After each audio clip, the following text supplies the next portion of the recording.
नमस्कार प्यारे दोस्तों, कैसे हो आप सभी। उम्मीद करती हूँ कि बहुत अच्छे होंगे और अच्छे से पढ़ाई कर रहे होंगे। और दोस्तों मैं ज़्यादा वीडियो नहीं डाल पाती हूँ दिन में, पहले की तरह। पहले 4-4, 5-5 वीडियो मैं दिन में डालती थी, लेकिन अभी मेरा दूसरी जगह भी काम है तो मुझे इतना टाइम मिलता नहीं है। मैं उधर भी वीडियो बनाती हूँ फर्स्ट पेपर के, और उसके अलावा स्कूल के बच्चों के वीडियो भी मुझे बनाने पड़ते हैं, तो मुझे समय नहीं मिलता, इसलिए एक ही वीडियो डाल पाती हूँ। और इसके साथ में आप क्या करना, पहले जो मैंने वीडियो बना रखी है, आदिकाल की पूरी वीडियो बना रखी है, उनको देखिए। उसके अलावा जो मैंने 2000 क्वेश्चन की प्रश्नोत्तरी करवाई है, आदिकाल की पूरी 1100 क्वेश्चन की प्रश्नोत्तरी है, तो उसको आप देखो, उनको कवर करो पहले। आदिकाल को कंप्लीट जिसने नहीं किया है वो, और जिसने कर लिया है वो रिवाइज भी कर सकते हो। और इसकी वीडियो मैं रोज़ तो एक एक तो लाती ही रहूँगी। उसके अलावा आप अपनी किताब भी पढ़ते रहो, परेशान मत होया करो, ठीक है। और जैसे ही वो कोर्स ख़त्म हो जाएगा उसके बाद मैं लगातार फिर से आपके लिए 4-4, 5-5 वीडियो लेके आऊँगी रोज़। और अब तो वैसे भी आपके फॉर्म की डेट बढ़ी है, इसके अलावा पता नहीं कब एग्ज़ाम डेट आएगी, तब तक आप अपने सिलेबस को पूरा अच्छे से पढ़ लोगे।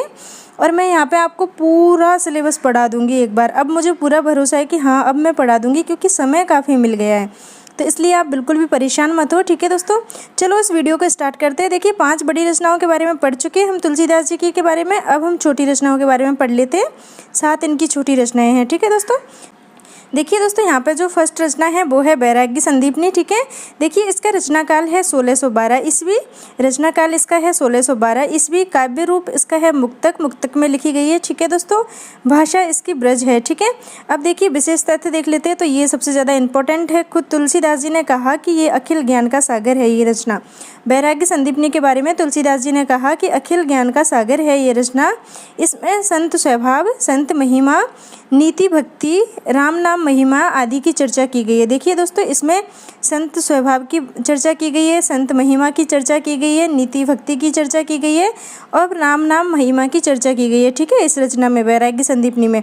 इसीलिए तुलसीदास जी ने इसे अखिल ज्ञान का सागर कहा है, ठीक है। अब देखिए आगे भी इससे जुड़े हुए महत्वपूर्ण तथ्य हैं, उनके बारे में हम जान लेते हैं कौन कौन से हैं। देखिए इसमें 62 छंद है। कितने? 62 छंद है इसमें टोटल, जिनको 3 प्रकार के छंदों में बांटा गया है। कौन कौन से? दोहा, सोरठा और चौपाई, ठीक है दोस्तों। ये 62 छंद है, इनको 3 प्रकार से बांटा गया, दोहा, सोरठा और चौपाई, ठीक है। आगे देखिए दोस्तों, आगे क्या है इसमें। देखिए इस रचना में संस्कृत का भी प्रभाव है, क्योंकि संस्कृत श्लोकों के भावों पर दोहे लिखे गए हैं। देखिए संस्कृत के जो भाव होते हैं अपने, उनके ऊपर भी यहाँ पर दोहे लिखे गए हैं, ठीक है। और देखिए ये ग्रंथ 4 भागों में विभाजित है। हमारा बैरागी संदीपनी ग्रंथ है, ये 4 भागों में विभाजित है। तो देख लीजिए कौन कौन से 4 भाग है इसके। फर्स्ट भाग है इसका मंगलाचरण और वस्तु संकेत, ठीक है दोस्तों, इसमें 7 छंद हैं। सेकंड भाग है संत स्वभाव वर्णन, इसमें 26 छंद है। थर्ड भाग है संत महिमा का वर्णन, इसमें 9 छंद है। और लास्ट वाला भाग है शांति वर्णन, इसमें 20 छंद है, ठीक है दोस्तों। तो ये हमारी बैरागी संदीपनी रचना की बात हो गई। काफ़ी इंपॉर्टेंट है दोस्तों, ये वाला पॉइंट मुझे बहुत अच्छा लगा कि तुलसीदास जी ने स्वयं इसको ज्ञान का सागर कहा है, ठीक है। इसको आप अच्छे से पढ़ लीजिएगा। चलो हम आगे की रचना की तरफ रुख करते हैं। देखिए अब कौन सी रचना है? बरवे रामायण, ठीक है दोस्तों। बरवे रामायण के बारे में पढ़ते हैं। इसका रचना काल 1612 ईस्वी है, ठीक है दोस्तों। इसकी भाषा अवधी है और काव्य रूप है वो मुक्तक है, ठीक है। ये आपको जानना ही है, क्योंकि देखिए इनकी रचनाएं बहुत ज़्यादा इंपॉर्टेंट है तुलसीदास जी की, इसीलिए आपको रचनाओं के बारे में पढ़ना होगा। ऐसा नहीं है कि सिर्फ नाम पढ़ के छोड़ देना है, ठीक है। अब देख लेते हैं यहाँ पे कौन से महत्वपूर्ण तथ्य हैं उनके बारे में। उत्तरकांड में कवितावली की तरह राम विषयक व अन्य देवी देवता विषयक बरवे है। देखिए इसका जो उत्तरकांड है ना दोस्तों, उसमें कवितावली की तरह राम विषयक और अन्य जितने भी देवी देवता है उनके विषय से संबंधित बरवे है, ठीक है दोस्तों। और मंगलाचरण नहीं है इसमें, तथा 7 सर्ग है इसमें। मंगलाचरण नहीं है और 7 सर्ग भी है, ठीक है। देखिए ये तुलसीदास जी है ना, इनके मित्र है रहीम, ठीक है। रहीम दास जी का नाम आपने सुना होगा। रहीम दास जी इनके प्रिय मित्र है। इनकी जो रचना है ना रहीम दास जी की, बरवे नायिका भेद, आपने नाम सुना होगा, इसका बहुत महत्वपूर्ण है। बरवे नायिका भेद से प्रभावित होकर के इस काव्य की इन्होंने रचना की है। इस रचना की इस रचना को इन्होंने रहीम से प्रभावित होकर या फिर उनके कहने पर लिखा था, ठीक है। बरवे रामायण को बरवे नायिका भेद से प्रभावित होकर, ठीक है। ये याद रखना, आप कई बार पूछ ले इस तरह से घुमा के क्वेश्चन कि आप बताओ तुलसीदास जी ने बरवे रामायण है उसको किसकी रचना से प्रभावित होकर लिखा, ठीक है। या फिर यूँ पूछ ले आपसे कि बरवे नायिका भेद से प्रभावित होकर लिखा वो किसकी रचना है, तो आपको मालूम होना चाहिए कि रहीम दास जी की है और ये इनके मित्र थे, ठीक है। इसमें 69 छंद है, सभी बरवे छंद है। देखिए दोस्तों दोस्तों इसमें 69 छंद है और सभी बर्वे छंद हैं। देखिए यह 19 मात्रा वाला मात्रिक छंद होता है, ठीक है। ये 19 मात्रा वाला मात्रिक समछंद है जिसमें क्रम से 12 व 7 मात्राओं की यति होती है। देखिए दोस्तों ये काफ़ी इम्पोर्टेंट बात है कि ये जो छंद है ना बर्वे छंद, इसमें 19 मात्राओं वाला मात्रिक समछंद है और इसमें 12 और 7 मात्राओं की यति होती है, ठीक है। तो ये आप याद रखिएगा। चलो आगे पढ़ते। अब है हमारा पार्वती मंगल। देखिए पार्वती मतलब कि शिव जी की पत्नी, ठीक है। पार्वती तो नाम से ही क्लियर हो रहा है। देखिए किसी किसी रचना की कहानी उसके नाम से ही क्लियर हो जाती है। तो इस रचना में पार्वती जी और शिव जी के जो शादी हुई थी, उनका विवाह हुआ था, उसका वर्णन है, ठीक है। देखिए इसका रचनाकाल देख लेते हैं। 1582 ईस्वी है।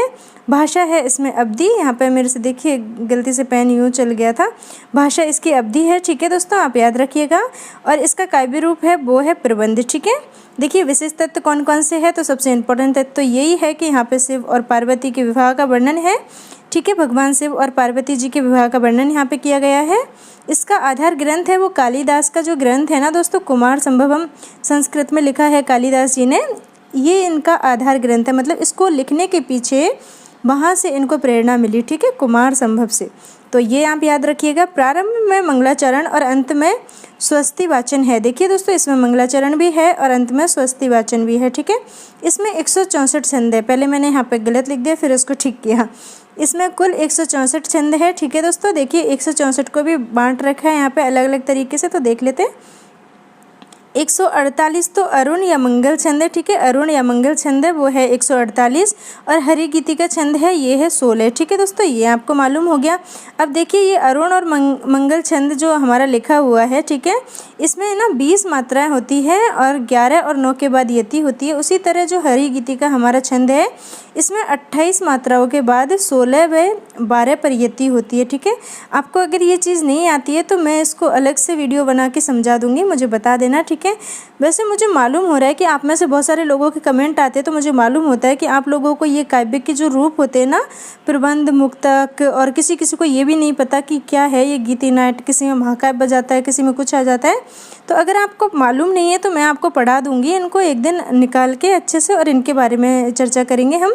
तो आप मुझे बता देना कमेंट में कि क्या मैं पहले इनको बताऊं या फिर अपने सिलेबस को चलने दूँ आगे की तरफ, क्योंकि कई बार क्वेश्चन डायरेक्ट यूँ पूछ लिया जाता है कि बताइए इसका काव्य रूप कौन सा है। तो आपको याद कितने को याद करोगे बताओ, समझ में आनी चाहिए ना चीज़ की क्यों है ये है। तो इसीलिए अगर आपको लगेगा तो मैं पढ़ा दूँगी, ठीक है। देखिए दोस्तों अब पढ़ते हैं हम जानकी मंगल के बारे में। देखिए जानकी मतलब कि सीता जी, ठीक है, राम जी की पत्नी, तो उनकी बात हुई है। अब किस चीज़ की बात हुई है वो देख लेते हैं यहाँ पे। देखिए इसका रचनाकाल है वो है 1582 ईस्वी, ठीक है। भाषा अवधी है और काव्य रूप है वो प्रबंध है, ठीक है दोस्तों। अब देखिए यहाँ पे क्या बात हुई है उसके बारे में देख लेते हैं। राम व सीता के विवाह का वर्णन है। देखिए दोस्तों जानकी मंगल, ठीक है, पार्वती मंगल था तो शिव और पार्वती जी के विवाह का वर्णन था। यहाँ पे राम और सीता के विवाह का वर्णन है, ठीक है दोस्तों।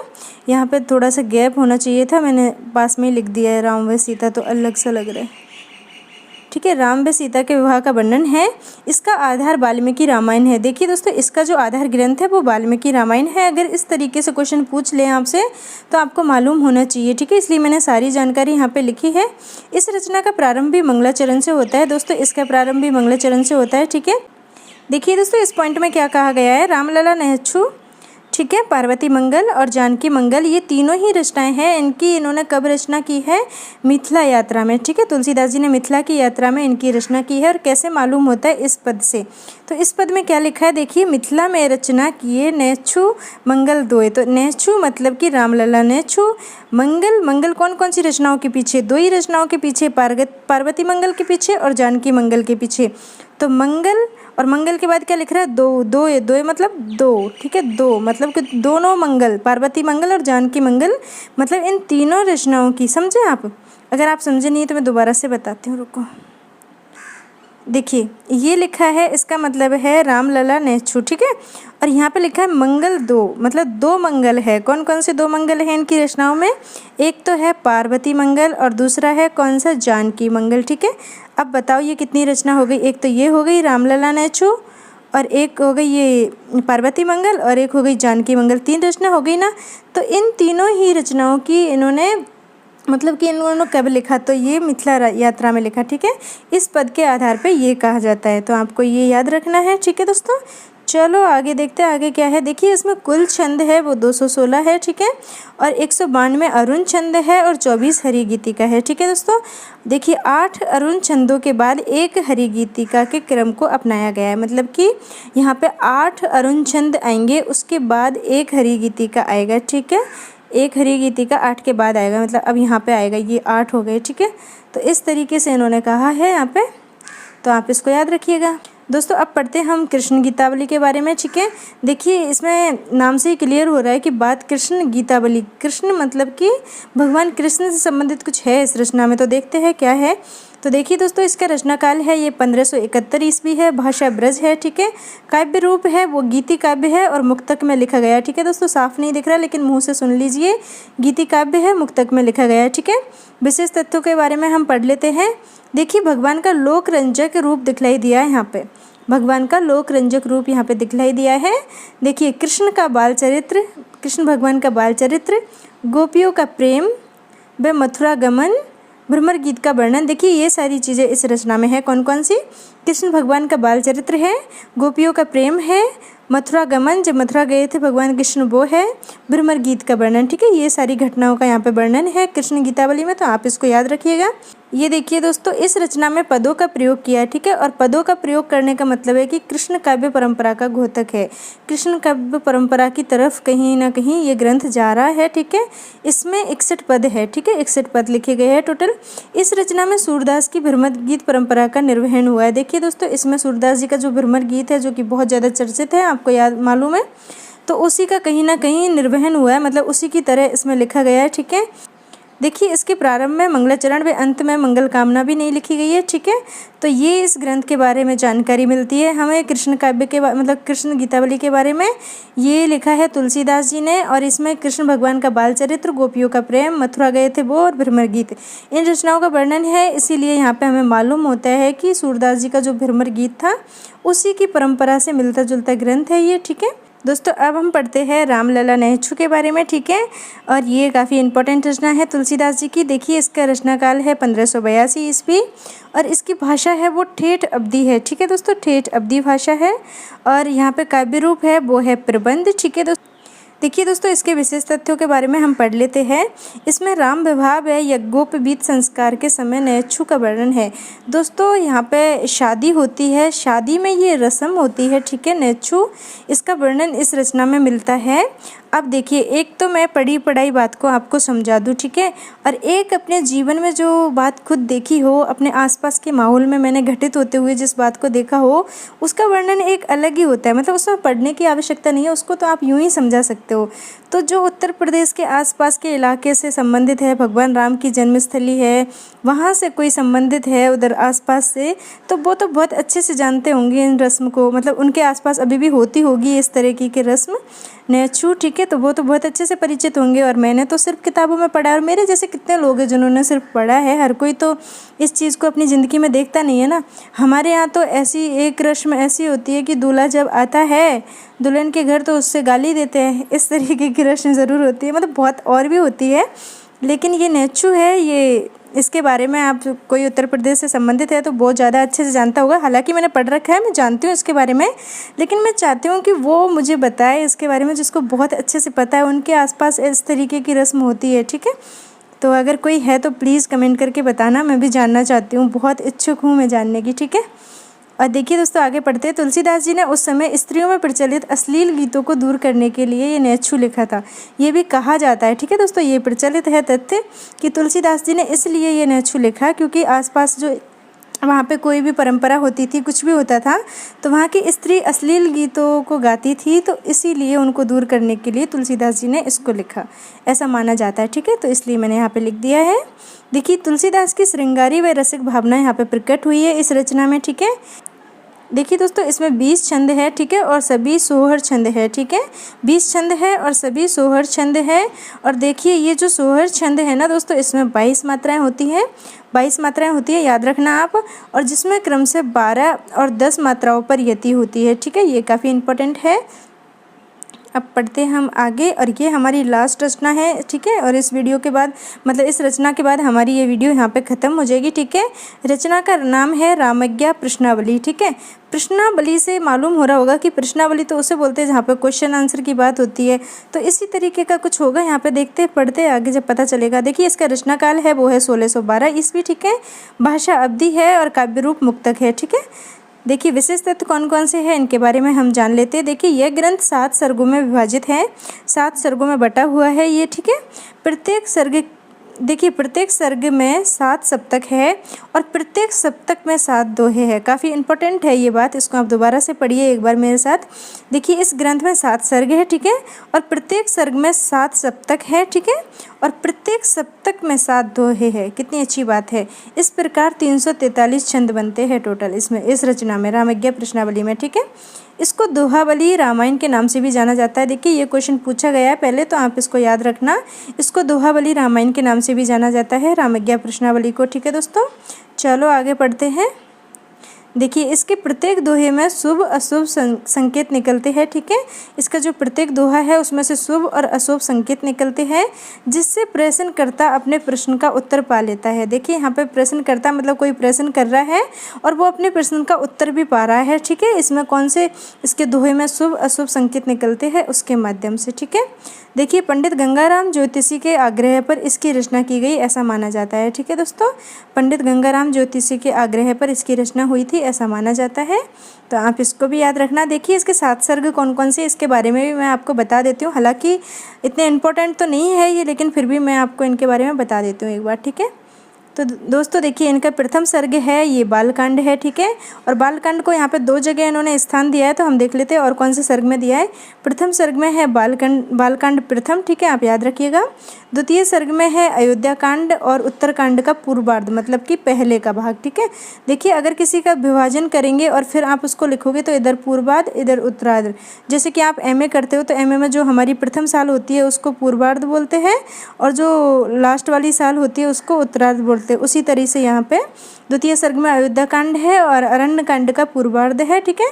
तृतीय सर्ग है इसमें अरण्य कांड का उत्तरार्ध है और किष्किंधा कांड है, ठीक है दोस्तों। और चतुर्थ सर्ग है इसमें देखिए बालकांड द्वितीय आ गया है यहाँ पे, तो आपको ये याद रखना है। इस तरह से अगर आपसे क्वेश्चन पूछ ले कि रामज्ञा प्रश्नावली है उसमें जो प्रथम सर्ग है मतलब कि जो बालकांड है वो कौन कौन से सर्ग में है, तो आप याद रखना प्रथम सर्ग में और चतुर्थ सर्ग में, ठीक है। तो इस तरीके से हो सकता है पूछ ले आपसे, लेकिन इतना डीप में भी नहीं जाएगा एग्जामिनर। देखिए दोस्तों यहाँ पे 5वां सर्ग है। 5वें सर्ग में क्या बताया इन्होंने, सुंदरकांड है और लंका कांड है, दोनों कांड पंचम सर्ग में रखे, ठीक है। देखिए षष्ठम सर्ग है मतलब 6ठा सर्ग है, इसमें उत्तरकांड रखा है और लास्ट में है सप्तम सर्ग, इसमें स्फुट पद रखे, ठीक है। तो ये इसका विभाजन है रामज्ञा प्रश्नावली के 7 सर्गों का जो हमने देख लिया है। देखिए बालकांड को प्रथम व चतुर्थ सर्ग में स्थान दिया, तो ये मैंने आपको बता ही दिया है। तो दोस्तों ये इस तरीके से इसका विभाजन हो गया, ठीक है, आपने पढ़ लिया है और हमारी छोटी बड़ी सभी रचनाएं इस तरीके से यहाँ पे ख़त्म हो गई है। अब आप अच्छे से इन वीडियोज़ को मतलब इस वीडियो को देखना और अच्छे से पढ़ना। इसके बाद मैं रामकाव्य से संबंधित क्वेश्चन करवाऊंगी। दोस्तों आप सोच रहे होंगे कि मैडम बहुत धीरे धीरे पढ़ा रही है, बहुत धीरे धीरे चल रही है, लेकिन आप ये भी तो सोचिए कि मैं पूरे टॉपिक को डिटेल में पढ़ाती हूँ, उसके बाद उसके सारे क्वेश्चन भी करवाती हूँ। और ऐसे नहीं है 10-20 क्वेश्चन करवाती हूँ, अच्छे से जितने भी क्वेश्चन मेरे पास होते हैं, किसी में 200 भी करवाती हूँ, किसी में 100, किसी में 1100 भी करवा रखे हैं, आपको तो मालूम है ना। तो ऐसा नहीं है कि मैं बहुत धीरे धीरे चल रही हूँ, मैं सारी चीज़ों को एक साथ लेके चल रही हूँ। आप ये देखो मतलब डिटेल में भी पढ़ा रही हूँ और क्वेश्चन भी करवा रही हूँ, दोनों काम कर रही हूँ। अगर मैं डिटेल में सिर्फ पढ़ाऊँ ना तो अब तक मैं बहुत आगे मतलब आगे तक बढ़ा देती, क्योंकि क्वेश्चन बनाने में तो मुझे उतना ज़्यादा समय लगता है जितना इसमें नहीं लगता। तो आप ये भी देखिए कि आपका दोनों काम एक साथ होता चल रहा है, तो वो अच्छी बात है आपके लिए। और अभी तो बहुत समय है, अच्छे से पढ़ते चलिए, तभी देखिए इतना समय मिला है तब जाके हमारा सिलेबस पूरा होगा। अगर मान लो कि जून में एग्ज़ाम होना होता तो ये दूसरी यूनिट ही पूरी नहीं होती अब तक। तो दोस्तों चलो वीडियो को मैं लंबा नहीं करूँगी फालतू बोल के, ठीक है। ओके बाय बाय, हम नेक्स्ट वीडियो में मिलेंगे।